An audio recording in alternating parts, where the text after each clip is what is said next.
بعد فاعوذ باللہ من الشیطان الرجیم بسم اللہ الرحمن الرحیم وَإِذْ قَتَلْتُمْ نَفْسًا فَادَّارَأْتُمْ فِيهَا وَاللَّهُ مُخْرِجٌ مَا كُنْتُمْ تَكْتُمُونَ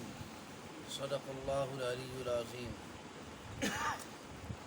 سورۃ البقرہ آیت نمبر 72 سے ایک الگ واقعہ ذکر کیا جا رہا ہے، جس کے اندر یہود کی تیسری خباثت کا ذکر ہے۔ فرمایا وہ وقت بھی یاد کرو جب تم نے ایک شخص کو قتل کر دیا اور پھر اس کا الزام ایک دوسرے پر دھرنے لگ گئے، اور اللہ تبارک و تعالی ظاہر کرنے والا تھا اس چیز کو جو تم چھپا رہے تھے۔ یہ وہی واقعہ ہے کہ جس کا ذکر کیا گیا کہ ایک شخص کا قتل ہو گیا اور اس کے بعد پھر اس کے قاتل کا پتہ نہیں چل رہا تھا، تو پھر یہ حکم دیا گیا کہ اس کے بعض حصے کو بعض کے ساتھ مارو، یعنی اسی کے جسم کے حصے کو جیسے بازو کو اٹھا کے اس طرح مارنا، یا گائے کا حصہ جیسے کہ میں نے پہلے عرض کیا تھا۔ اور زیادہ جو راجع معنی بنتا ہے وہ یہی معنی بنتا ہے جس پر سوالات نہیں اٹھتے، اعتراضات نہیں اٹھتے، وہ یہ ہے کہ اسی شخص کے مقتول کے جسم کے حصے کو دوسرے حصے کے ساتھ مارو تو یہ اللہ تبارک و تعالیٰ کے حکم سے زندہ ہو جائے گا اور بولے گا۔ چنانچہ فرمایا فَقُلْنَا اضْرِبُوهُ بِبَعْضِهَا، ہم نے یہ کہا کہ اس کے بعد حصے کو بعض کے ساتھ مارو۔ كَذَلِكَ يُحْيِي اللَّهُ الْمَوْتَى، اور یہ اللہ تبارک و تعالیٰ کا کمال بھی سامنے آئے، اللہ تبارک و تعالیٰ کی قدرت بھی سامنے آئے کہ اسی طرح اللہ تبارک و تعالیٰ مردوں کو زندہ کرے گا۔ وَيُرِيكُمْ آيَاتِهِ، اور تمہیں اپنی نشانیاں دکھاتا ہے اللہ تبارک و تعالیٰ، لَعَلَّكُمْ تَعْقِلُونَ، تاکہ تم عقل کرو، سمجھ حاصل کرو۔ تو اس نے جب وہ بندہ زندہ ہو گیا، اس نے بتا دیا کہ میرا جو ہے نا وہ چچا زاد بھائی وہ میرا قاتل ہے، تو معاملہ یہ حل ہو گیا۔ فرمایا کہ اتنی اللہ تبارک و تعالیٰ کی قدرتیں دیکھنے کے باوجود چاہیے تو یہ تھا کہ دل اور زیادہ نرم ہو جائے، لیکن ثم قست قلوبکم من بعد ذالک، پھر اس کے باوجود تمہارے دل اور زیادہ سخت ہو گئے۔ فہی کالحجارہ، وہ پتھروں کی طرح ہو گئے، جیسے پتھر سخت ہوتا ہے، او اشد قسوہ، یا پتھر سے بھی زیادہ سخت۔ وَإِنَّ مِنَ الْحِجَارَةِ لَمَا يَتَفَجَّرُ مِنْهُ الْأَنْهَارُ، اور یقیناً پتھروں میں سے بھی بعض پتھر ایسے ہیں جن میں سے نہریں پھوٹ بہتی ہیں۔ وَإِنَّ مِنْهَا لَمَا يَشَّقَّقُ، اور یقیناً بعض پتھر ایسے ہیں جو گر جاتے ہیں، پھٹ پڑتے ہیں۔ فَيَخْرُجُ مِنْهُ الْمَاءُ، اور ان میں سے پانی نکل پڑتا ہے۔ وَإِنَّ مِنْهَا لَمَا يَهْبِطُ مِنْ خَشْيَةِ اللَّهِ، اور بعض پتھر ایسے ہیں جو اللہ تبارک و تعالیٰ کے خوف سے لڑک جاتے ہیں، اللہ تبارک و تعالیٰ کا خوف ان پر طاری ہوتا ہے تو وہ گر جاتے ہیں۔ وَمَا اللَّهُ بِغَافِلٍ عَمَّا تَعْمَلُونَ، اور اللہ تبارک و تعالیٰ غافل نہیں ہے اس سے جو تم اعمال کر رہے ہو۔ تو پتھروں کی یہ صفات ذکر کی گئیں کہ پتھر بھی دل رکھتے ہیں، پتھر بھی ایک قسم کا شعور رکھتے ہیں، جس سے پتہ چلا کہ جتنی بھی وہ چیزیں ہیں جو جمادات میں شمار ہوتی ہیں تو ان کا بھی کسی نہ کسی درجہ میں ان کا بھی احساس ضرور ہے، ان کو کسی نہ کسی درجے میں شعور ان کو ضرور ہے، اگرچہ ہم نہیں سمجھتے اسے۔ جیسے حدیث پاک میں آتا ہے کہ بندہ جب کھانا کھاتا ہے برتن کو اچھی طرح سے صاف کرتا ہے تو برتن اسے دعا دیتا ہے، برتن دعا دیتا ہے کہ اللہ تبارک و تعالیٰ تمہارے دل کو صاف کرے جیسے تم نے مجھے صاف کیا۔ اسی طرح سے حدیث پاک میں آتا ہے کہ جب مسجد کی صفائی کی جاتی ہے تو جو تنکے وغیرہ مسجد میں پڑے ہوتے ہیں تو وہ اس چیز پہ روتے ہیں کہ ہمیں مسجد سے اب باہر نکالا جا رہا ہے۔ مسجد کے ساتھ انہیں بھی انس ہوتا ہے ہر چیز کو، تو ان چیزوں کا احساس ہے۔ جیسے نبی علیہ الصلوۃ والتسلیم نے ارشاد فرمایا کہ مجھے آج بھی وہ پتھر یاد ہیں کہ جب میں غار حرا میں جایا کرتا تھا تو رستے میں پتھر مجھے سلام کہا کرتے تھے، پتھر سلام کہا کرتے تھے۔ فرمایا میں آج بھی وہ پتھر پہچانتا ہوں۔ اور احد پہاڑ پہ کھڑے ہو کر آپ صلی اللہ علیہ وسلم نے ارشاد فرمایا، ایک مرتبہ آپ نے فرمایا کہ یہ احد پہاڑ ہے، یحبنا ونحبہ، یہ ہم سے محبت کرتا ہے، ہم اس سے محبت کرتے ہیں۔ اور ایک مرتبہ حضرت ابوبکر صدیق رضی اللہ تعالیٰ عنہ، عمر فاروق رضی اللہ تعالیٰ عنہ، حضرت عثمان رضی اللہ تعالیٰ عنہ آپ کے ساتھ تھے، اور پہاڑ جو ہے تھوڑا لرزا،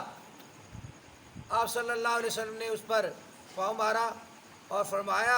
کہ اے پہاڑ ٹھہر جا، کہ تمہارے اوپر اس وقت ایک نبی اور صدیق اور 2 شہید موجود ہیں، نبی، صدیق اور 2 شہید موجود۔ تو پہاڑ جو ہے وہ بالکل ٹھہر گیا۔ تو یہ چیزیں جو ہیں جنہیں ہم سمجھتے ہیں کہ ان میں شعور نہیں ہے، تو ان میں بھی شعور ہے کسی نہ کسی درجے میں۔ اور یہی وہ چیزیں ہیں، جیسے روایت میں آتا ہے کہ کل قیامت والے دن ایک بندہ جب اپنے کفر کا اور اپنے عصیان کا اور نافرمانی کا جب انکار کرے گا تو اس کے اپنے اعضاء اس پہ گواہی دیں گے، اس کے منہ کو بند کر دیا جائے گا اور اس کے ہاتھوں کو کہا جائے گا گواہی دو، اس کے ہاتھ بھی گواہی دیں گے، اس کے پاؤں بھی گواہی دیں گے، اور ہر وہ چیز گواہی دے گی جہاں اس نے ظلم کیا۔ زمین کا وہ حصہ اور آس پاس کی وہ چیزیں جن کے سامنے اس نے ظلم کیا اور گناہ کیا وہ اس پہ گواہی دیں گے۔ تو گویا کہ یہ ایسے نہیں ہے، بلکہ یہ باقاعدہ ریکارڈنگ ہو رہی ہے، ہر چیز سامنے آ جائے گی، اور اس بندے کی ویڈیو، اس کی زندگی کی ویڈیو اس کے سامنے چلا دی جائے گی، اسے کہا جائے گا، ہر چیز سے گواہیاں بھی پیش کی جائیں گی، اور یہ پھر اس وقت کہے گا کہ لما شہدتم علینا، کہ کیسے تم میرے خلاف جو ہے نا گواہی دے رہے ہو، کیسے بول رہے ہو۔ تو اللہ تبارک و تعالیٰ کے حکم سے یہ اعضاء اور جوارح ہر چیز بولے گی، وہ کہیں گے انطقنا اللہ، ہمیں اللہ پاک نے بلایا ہے، ہمیں اللہ نے زبان دی ہے، الذی انطق کل شیء، جس نے ہر چیز کو زبان دی، جس نے ہر چیز کو بلایا، آج وہی ہمیں بلا رہا ہے۔ تو اللہ تبارک و تعالیٰ کے حکم سے ہر چیز جو ہے وہ بولے گی، لہذا یہ جتنی بھی چیزیں ہیں یہ گواہی دیتی ہیں۔ بندہ جس درخت کے نیچے بیٹھتا ہے، جس سائے کے نیچے بیٹھتا ہے تو نیکی کرتا ہے تو وہ گواہی بن جاتی ہے۔ مسجد کی در و دیوار اور مسجد کی زمین یہ بھی اس کے لیے گواہی ہے، دن اور رات کے پہر یہ اس کے لیے گواہی ہے۔ لہذا ان کی یہودیوں نے، ان کے آباء و اجداد جو تھے، انہوں نے اتنا کچھ دیکھا، اللہ تبارک و تعالیٰ کی عنایتیں، نوازشیں، سارا کچھ انعامات دیکھے، تو ان کا دل تو اور زیادہ نرم ہونا چاہیے تھا، لیکن فرمایا کہ تمہارے دل جو ہے وہ پتھروں سے بھی زیادہ سخت ہو گئے، کہ پتھر بھی بعض ایسے ہیں کہ جو پھٹ پڑتے ہیں تو ان میں سے چشمے نکلتے ہیں، چشمے ابل پڑتے ہیں، نہریں بہہ پڑتی ہیں، پتھر جو ہیں وہ اللہ کے خوف سے گر جاتے ہیں. لیکن یہ کیسے ہیں، یہ کیسے کافر ہیں یہ کہ ان کا دل جو ہے وہ پتھروں سے بھی زیادہ سخت ہے. اور پھر اللہ تبارک و تعالیٰ نے ارشاد فرمایا افتطمعون، اے مسلمانوں کیا تم اب بھی طمع رکھتے ہو، تمہیں اب بھی یہ لالچ ہے نا کہ یہ مسلمان ہو جائیں گے، یہ یہودی ایمان قبول کر لیں گے. فرمایا افتطمعون، کیا تم طمع رکھتے ہو ان یؤمنوا لکم، کہ تمہاری وجہ سے وہ ایمان قبول کر لیں گے. وقد کان فریق منہم یسمعون کلام اللہ، ان کے طبقات جو ہیں ان کا ذکر کیا جا رہا ہے آگے کہ ان میں سے بعض جو ہیں وہ اتنے عالم تھے، پڑھتے تھے، لکھتے تھے، ہر چیز جانتے تھے، تورات کو سمجھتے تھے، اس کے باوجود تحریف کرتے تھے. فرمایا ایسا ان میں سے گروہ ہے، ایک گروہ ایسا تھا کہ جو یسمعون کلام اللہ، اللہ تبارک و تعالیٰ کے کلام کو سنتے تھے، تورات کو سنتے تھے. ثم یحرفونہ، پھر اس میں تحریف کر دیتے تھے، تبدیلی کر دیتے تھے، اپنے خواہشات نفسانیہ کے مطابق اللہ تعالیٰ کے احکامات کو تبدیل کر دیتے تھے. مسئلہ کچھ اور ہوتا اور لوگوں کو کچھ اور جو ہے نا بنا کے بتا دیتے. فرمایا من بعد ما عقلوہ وہم یعلمون، جانتے بوجھتے ہوئے، سمجھنے کے باوجود فرمایا یہ اس میں تبدیلی کرتے تھے. وہم یعلمون، حالانکہ وہ جانتے ہیں، سمجھنے کے باوجود، جاننے کے باوجود. وَإِذَا لَقُوا الَّذِينَ آمَنُوا، اور پھر کچھ ان میں سے منافق تھے، جو یہودی منافق تھے، فرمایا ان کے بارے میں فرمایا وَإِذَا لَقُوا الَّذِينَ آمَنُوا، جب یہ ملاقات کرتے ہیں ایمان والوں سے، قَالُوا آمَنَّا، اس وقت کہتے ہیں کہ ہم پکے مومن ہیں، ہم ایمان لا چکے ہیں. وَإِذَا خَلَا بَعْضُهُمْ إِلَىٰ بَعْضٍ، اور جب اپنے بعض ساتھیوں کے ساتھ دوسروں کے ساتھ جا کے ملتے ہیں، قالوا، تو وہ انہیں کہتے ہیں اتحدثونہم بما فتح اللہ علیکم، کیا تم انہیں وہ باتیں بتاتے ہو جو اللہ تبارک و تعالی نے تمہارے اوپر راز کھولے ہیں. نبی علیہ الصلوۃ والتسلیم کا تذکرہ آیا نا تو رات میں، تو یہ جو یہودی منافق تھے جب بیٹھے ہوتے تھے مسلمانوں کے ساتھ تو اس وقت کہتے تھے کہ ہاں تورات میں، یہ بتا دیتے تھے کہ تورات میں ذکر آیا نبی علیہ السلام کا، یہ صفت ذکر کی گئی ہے مسلمانوں کی، صحابہ کی، نبی علیہ السلام کی یہ صفات ذکر کی گئی ہیں، اور یہ بتا دیتے تھے تاکہ انہیں جو ہے نا مسلمانوں کو شک نہ پڑے ہمارے اوپر، پکے ہو جائیں کہ واقعتاً ہم اتنی باتیں کھول کے بتا رہے ہیں تو اس کا مطلب یہ ہوا کہ ہم پکے مومن ہیں. اور جب یہ جاتے تھے اپنے یہودیوں کے پاس پھر، اور وہ انہیں کہتے تھے کہ تم یہ باتیں جو تورات میں تمہارے اوپر منکشف کی گئی ہیں، جن کا تمہیں پتہ ہے، یہ جا کر مسلمانوں کو کیوں بتاتے ہو؟ لِيُحَاجُّوكُمْ بِهِ عِنْدَ رَبِّكُمْ، تاکہ وہ تمہارے خلاف رب کے سامنے حجت پکڑ سکیں، جھگڑا کر سکیں. یعنی یہی مسلمان پھر کل قیامت والے دن کہیں گے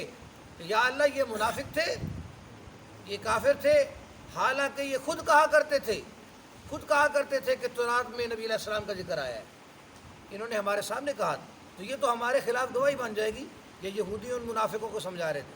جو کھلم کھلا کافر تھے یہودی، وہ منافق یہودیوں کو سمجھا رہے تھے کہ تم مسلمانوں کے سامنے جا کر یہ ذکر نہ کیا کرو کہ اللہ تبارک و تعالی نے تورات میں خاتم النبیین محمد الرسول اللہ صلی اللہ علیہ وسلم کا ذکر کیا ہے، آپ صلی اللہ علیہ وسلم کی صفات کا ذکر کیا ہے. فرمایا افلا تعقلون، وہ کہتے تھے کہ تم سمجھتے نہیں ہو، عقل نہیں کرتے. اللہ نے فرمایا اولا یعلمون، کیا یہ جانتے نہیں ہیں، ان اللہ یعلم، یقیناً اللہ پاک خوب جانتا ہے، اللہ پاک جانتا ہے، ما یسرون، جو یہ چھپاتے ہیں، وما یعلنون، اور جو یہ ظاہر کرتے ہیں. کہ یہ تو اور بھی زیادہ ان کی بدبختی ہو گئی کہ یہ کہہ رہے ہیں کہ مسلمانوں کو کیوں بتاتے، کہ اگر مسلمانوں سے چھپا لو گے تو کیا اللہ تعالیٰ سے چھپا سکتے ہو؟ اللہ پاک سے تو نہیں چھپا سکتے. اس لیے اللہ تبارک و تعالیٰ تو تمہارے سارے کرتوتوں کو جانتا ہے، ہر چیز کو سامنے اللہ پاک لے آئے گا. فرمایا وَمِنْهُمْ أُمِّيُّونَ، اور بعض ان میں سے ایسے ہیں جو بالکل ان پڑھ ہیں۔ ایک طبقہ ان کا تھا جو بڑے بڑے علماء تھے، جو خود تورات کو پڑھتے تھے، سنتے تھے، لکھتے تھے، اس میں اپنی طرف سے پھر تبدیلی کر دیتے تھے، تحریف کرتے تھے۔ اور ایک طبقہ ان کا تھا جو کہ منافقین کا طبقہ تھا، اور ایک وہ طبقہ ہے جو بالکل عوام کا طبقہ، بالکل ان پڑھ تھے۔ لا یعلمون الکتاب، وہ خود سے کتاب کو نہیں جانتے، الا امانیہ، صرف آرزویں ہیں ان کی، وَإِنْهُمْ إِلَّا يَظُنُّونَ، اور وہ صرف اپنا ظن دوڑاتے ہیں، اپنے خیال کے مطابق، خیال کے پیچھے لگے ہوئے ہیں، اپنے گمان کے پیچھے لگے ہوئے ہیں۔ تو جیسے وہ سنی سنائی باتیں کرنے والے، یہ طبقہ تھا بالکل جو ان پڑھ طبقہ تھا، جنہیں خود سے کتاب کے حکم کا نہیں پتہ تھا، لیکن ان کی بھی آرزویں کفر والی آرزویں، خواہشات ان کی بھی کفر والی خواہشات، کہ انہوں نے بھی جا کر اپنے مولویوں سے کہنا، جو ان کے پوپ پادری وغیرہ ان کے تھے، بڑے عالم راہب جو تھے یا ان کے بڑے عالم جو تھے، تو ان سے جا کر یہ کہنا کہ ہمیں جو ہے نا اس قسم کے مسئلے کی ضرورت ہے، تو انہوں نے مسئلہ تبدیل کر کے بتا دینا انہیں۔ احبار و رہبان ان کا یہ کام تھا کہ مسئلہ تبدیل کر کے بتا دیں، اور عوام کی بھی آرزویں، کہ عوام بھی یہ چاہتی تھی کہ ہمیں صحیح مسئلے کا پتہ نہ چلے، بلکہ ہمیں غلط مسئلہ بتایا جائے اور ہم غلط پہ عمل کریں۔ فرمایا ان کی آرزویں تھیں، لہذا فرمایا فَوَيْلٌ لِّلَّذِينَ يَكْتُبُونَ الْكِتَابَ، بربادی ہے ان لوگوں کے لیے جو کتاب کو از خود تبدیل کر کے لکھ دیتے ہیں، تحریف کر دیتے ہیں۔ فرمایا اپنے ہاتھ بھی ایدیہم، اپنے ہاتھوں سے جو تحریف کر دیتے ہیں، ان ہاتھوں کے لیے اس عمل کی وجہ سے بھی بربادی ہے۔ ثم یقولون ھذا من عند اللہ لیشتروا بہ ثمنا قلیلا، پھر اس کے بعد یہ کہتے ہیں کہ یہ اللہ کی طرف سے ہے، اپنی طرف سے من گڑت لکھتے ہیں، اس کے بعد کہتے ہیں کہ یہ اللہ کا حکم ہے، اللہ کی طرف سے ہے، تاکہ دنیا کے چند ٹکے کما سکیں۔ فویل لہم مما کتبت ایدیہم، فرمایا بربادی ہے ان کے لیے اس کی وجہ سے جو ان کے ہاتھوں نے لکھا، وویل لہم مما یکسبون، اور بربادی ہے ان کے لیے جو یہ کمائی کرتے ہیں، ان کی کمائی کی وجہ سے بھی ان پر بربادی ہے، ان کی لکھت کی وجہ سے بھی ان پر بربادی ہے۔ تو یہ یہود کے طبقات، ان کی خباثت کا بھی ذکر کیا گیا اور ان کے طبقات کا بھی ذکر کیا جا رہا ہے، کہ جو مختلف طبقوں میں تھے، لیکن اندر جو ہے نا دل ماننے والا نہیں تھا۔ چاہیے تو یہ تھا کہ دل جو ہے وہ اور زیادہ نرم ہو جاتا۔ تو اس سے سبق کیا حاصل ہوتا ہے؟ سبق یہ حاصل ہوتا ہے کہ جب کوئی ایسی چیز بندہ دیکھے کہ جو دل کو نرم کرنے والی ہے، قرآن بندہ سنتا ہے، مسلمان قرآن پڑھتا ہے، قرآن سنتا ہے، اور حالات و واقعات کا ایسے ہر روزمرہ جو پیش آتے ہیں ان کا مشاہدہ کرتا ہے، تو اس کے دل کو اور زیادہ نرم ہونا چاہیے، اپنے دل کو نرم کرنا چاہیے، اور اللہ تبارک و تعالیٰ کی یاد میں رہنا چاہیے، اور دل میں کفر اور گندگی، فسق و عصیان کو نہیں لانا چاہیے۔ دل نرم ہوگا تو پھر جو ہے یہ اللہ تبارک و تعالیٰ کی طرف، دین کی طرف، قرآن و سنت کی طرف، آخرت کی طرف زیادہ راغب ہوگا، ورنہ دل سخت ہوتا چلا جائے گا۔ اگر کوئی بندہ ظالم ہے، ظلم کرتا ہے، تو اس کا ظلم بڑھتا چلا جائے گا اور اس کا دل سخت ہوتا چلا جائے گا۔ لہذا ضرورت ہے دل کو نرم کرنے کی، کہ اگر دل میں سختی آ رہی ہے کسی بھی عمل کی وجہ سے، تو ایسے کفر کو، ایسے فسق کو، ایسی نافرمانی کو چھوڑ دیا جائے، اور کثرت کے ساتھ ذکر اذکار کیا جائے، صدقہ خیرات کی جائے، تاکہ دل جو ہے اس کے اندر سختی نہ آئے، دل نرم رہے۔ تو اللہ تبارک و تعالی ہمیں قرآن و سنت میں صحیح معنی میں عمل کرنے کی توفیق نصیب فرمائے۔ وآخر دعوانا الحمدللہ۔